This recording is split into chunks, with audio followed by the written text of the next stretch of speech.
So, good afternoon, good morning, good evening, wherever you are for Throwback Thursday. I'm Rich Clark, and I'm going to talk about some TV series, what I think are things I love to watch or find them quite amusing or just to have a downtime. And I watched this while I was a teenager, and it's a series called Goodness Gracious Me, and it's a BBC sketch comedy. And it originally aired on BBC Radio 4 from 1996 to 1998, and then it later transferred to television in 1998 to 2001. So it was kind of the middle of a teenager to becoming just a teenager going into my 20s. Wow, this is amazing, Dad. The most famous painting in the world. It's inspiring, isn't it? Inspiring? Of course it's inspiring. Because it's Indian! No, Dad, not the Mona Lisa. She was an Italian noblewoman from the 16th century. Son, this is Meena Losa. A Gujarati washerwoman from Bhavnagar. No! Yes, look at the expression on her face. What is she thinking? She is contemplating the irony of her situation, asking us whether we are observers or voyeurs. Rubbish! She's asking how much is this painter charge because my brother can get cheap paint. Why would Leonardo da Vinci go all the way to Bhavnagar to paint someone? Because it's quite near where he lived. Florence? Faridabad. Leonardo's not Indian, Dad. Of course he is, son. Now look at this one. What, the Last Supper? 12 men sitting around the table for dinner. Where are the women? They're in the kitchen. He's a Renaissance artist. Renaissance artists are famous for being Italian. Donatello, Raphael, Titian. Kashmiri, Punjabi, Gujarati. You see, son? All great artists. Indian. Rubbish. Not rubbish. What about Picasso? Spanish. Indian. You've seen his portraits. A nose here, an ear there. Go to Delhi and look at the beggars. They look exactly the same. Look, and here's another one. That's Larry. He's British. Come on, yaar, think about it. Matchstick men. With matchstick arms and legs. How much more Indian can you get? What about Reuben? Fat women, Indian. Botticelli. Fat kids, Indian. Michelangelo. The painter of the Sistine Tandoori. You mean the Sistine Chapel? Tandoori! Only an Indian restaurant would have a ceiling painted like that. No. Look, Dad, look. The statue of David. Are you telling me that this, the representation of the physical male perfection, is Indian? No, not Indian. So this actual TV series was about with four British Indian actors. So Shajiv Basakar, Govinda Gia, Mia Sayo and Nina Wadia. And they explored British Asian culture and the conflict and integration between traditional Indian culture and modern British life. So, and what I think was made this show funny was the sketches reversed the roles to view the British from an Indian perspective, and others poke fun at Indian and Asian stereotypes. Because in Britain we do have this thing of trying to, if anything is a different culture, we try and ridicule it or make jokes, and it's part of the culture. But actually what this did, it was subversive. And it actually changed it the other way around, and it was actually incredibly clever. And actually most of the white characters were played by Dave Lamb and Fiona Allen, and also Amanda Holden and Emma Kennedy played some characters as well. So the show's title and theme tune is a banger rearrangement of the comedy song of the same name, originally performed by Peter Sellers, who portrayed an Indian doctor, Ahmed El Kabir, in the film The Millionaires. And it's, I mean, the way they used to do Peter Sellers as an Indian, he's very funny in the party, but his Indian impression is awful. It's so badly stereotyped. And that was the thing, as Sellers sang this 1960s song in a stereotypical cod Indian accent. And Sile has, in her book, Another Anita and Me, referred to the British parodies of South Asian speech as Goodness Gracious Me accent, and that's the idea of this. It's to change it round. When the cast as well, when you're watching this, they drop Punjabi and Hindi slang fits face into their speech in the manner of many British Asians living in the UK. And again, this was probably pre-Ali G again, so this idea of, people think Ali G is amazing or very clever. He wasn't. People were doing this before, and they were actually a lot better at it. It was a lot more clever, and it was more subtle as well.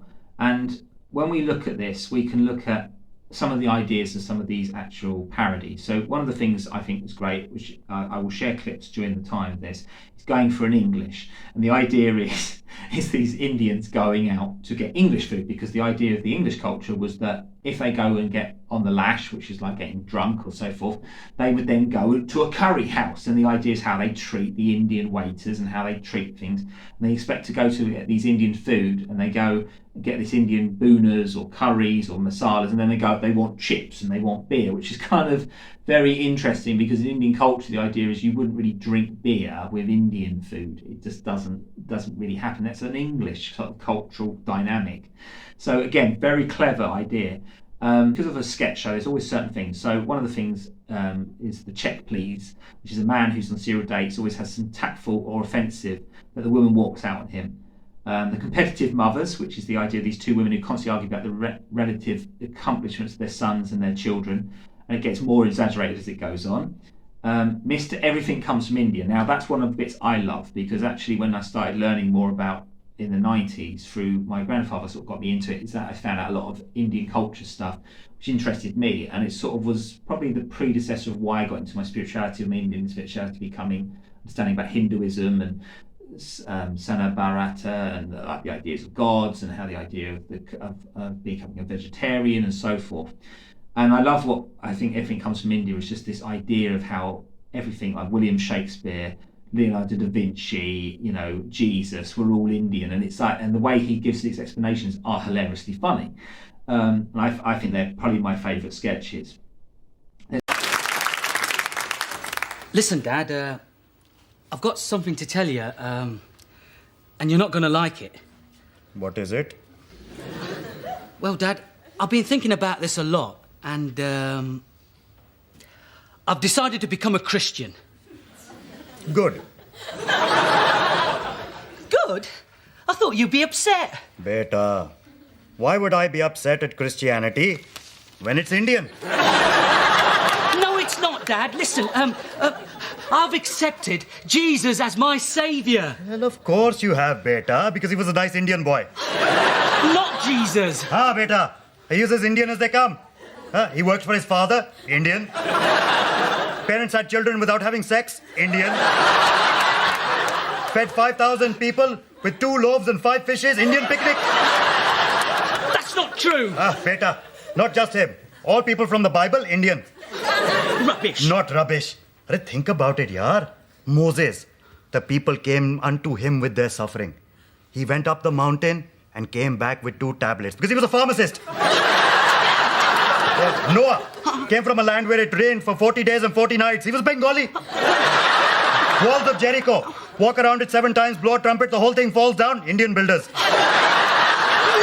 And that other fellow, Samson. Big, strong man, long hair. Cut his hair, lies weak as a child because he was sick. The Bible's not Indian, Dad. Read the Gospels. Matthew, Mark, Luke and John. Mahmud, Malik, Lakshmi and Jaggi. Beta, apostles, Indian. What about Judas? He betrayed Jesus for 30 pieces of silver. Well, business is business. No, Dad. I'm telling you, Beta, all people from the Bible, Indian. All except one. Which one? God, not Indian.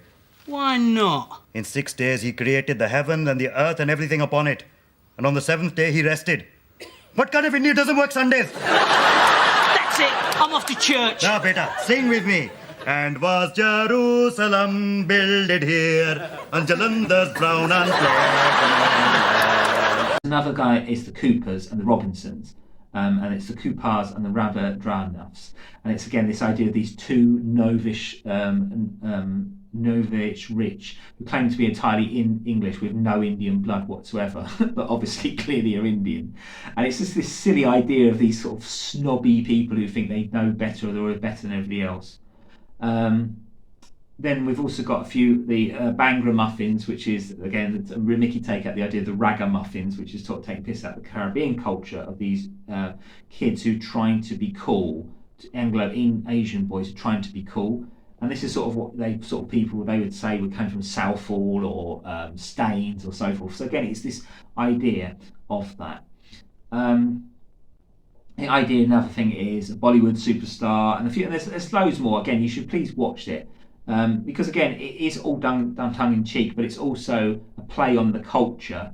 And I think it's also how there was at the time in the 90s, there was this idea of trying to bring Indian culture into the British mainstream. And goodness gracious me, to me, done it in a very tongue-in-cheek way, but it also made it interesting.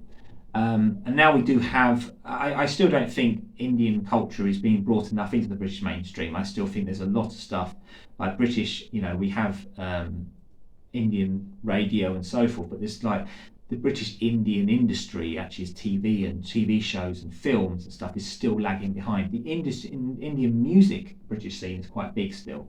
So it's still that I think the idea of this program was actually trying to just come up with some interesting ideas. And another one I think that's really interesting is called the Buddhist exterminator. Buddhist monk is hired into jobs that will force him to kill living beings as a mouse exterminator.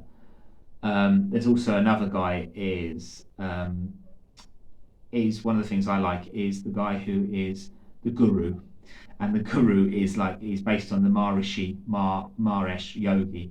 And I always thought that was quite funny how he'd mix British English gibberish and then pretend it's from Sanskrit and make out it's spiritual, which I think was also a play on that, because the idea of how Indian spirituality is done in England is that people think because they've done a yoga course, there's all sorts of stuff. And I think this really plays on this idea of British wit on an Indian culture, but does it in a tasteful manner because it's done in tongue-in-cheek. And I think this series, was incredibly, and I still watch bits of it now, clips of it, to remind me of not to always take everything so seriously with the spirituality side, because too much people get onto a hierarchy and a high horse. I think goodness gracious me can't balance that well. So very good series. I wish they did a redoing of a couple of episodes and do it from the modern day perspective. I think it'd be quite interesting. I don't know if it'd have an audience so much now, because it'd only be people like maybe myself and maybe others who liked the original. But anyway, please watch it. Take it as tongue-in-cheek, but I think it's fun, and as you'll see from the clips I will be sharing. Anyway, if you are interested in spirituality or interested in hypnotherapy or anything like that to help you with different things or on a spiritual journey, please go to www.richclark.net, and thank you very much.